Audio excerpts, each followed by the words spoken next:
ஒரு காலத்தில் அழகான மலையின் அடிவாரத்தில் அமைந்திருந்த ஒரு அழகிய கிராமத்தில் மெய் என்ற இளம் பெண் வாழ்ந்து வந்தாள்.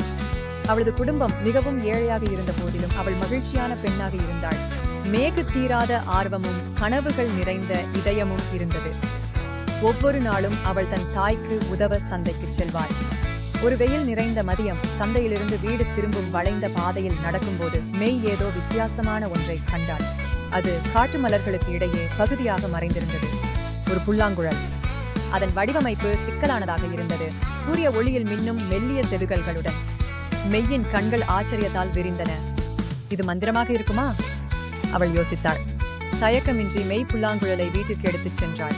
அவள் அதை வாசிக்க முயன்றாள்.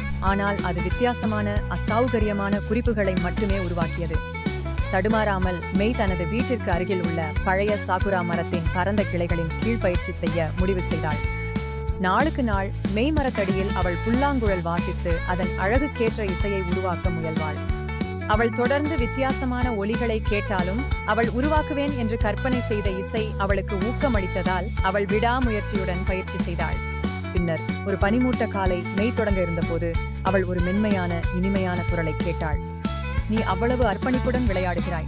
அந்த குரல் ஆறுதலாக இருந்து மென்மையான காற்று போல எதிரொலித்தது. மே பதற்றத்துடன் சுற்றிலும் பார்த்தாள். யார் அங்கே? அவள் பயத்துடன் கண்கள் விரிந்து கிசுகிசுத்தாள். ஆச்சரியமாக அது சாக்குரா மரம்தான். பயப்படாதே சிறியவளே. மரம் சிரித்தது. அதன் மலர்கள் மென்மையாக அசைந்தன. நீ ஒவ்வொரு நாளும் சோர்வின்றி பயிற்சி செய்வதை நான் கவனித்து வருகிறேன். அதிர்ச்சியடைந்தாலும் மெய் விரைவில் மரத்தின் ஆறுதலான இருப்பால் அமைதியடைந்தாள். நாட்கள் செல்ல செல்ல மெய்யின் பயம் மகிழ்ச்சியாக மாறியது. ஏனெனில் மரம் அவளது நண்பனாக மாறியது. அவர்கள் கதைகள் பகிர்ந்து பாடல்கள் பாடுவார்கள். மேலும் மெய் மகிழ்ச்சியுடன் புல்லாங்குழல் வாசிப்பாள். உண்மையான மந்திரம் புல்லாங்குழலில் இல்லை, மாறாக பயணத்தின் போது உருவாகும் உறுதியிலும் நட்பிலும் உள்ளது என்பதை மெய் கற்றுக்கொண்டாள். அவ்வாறு ஒவ்வொரு நாளும் மெய்யின் இசை மேலும் மந்திரமாக மாறியது.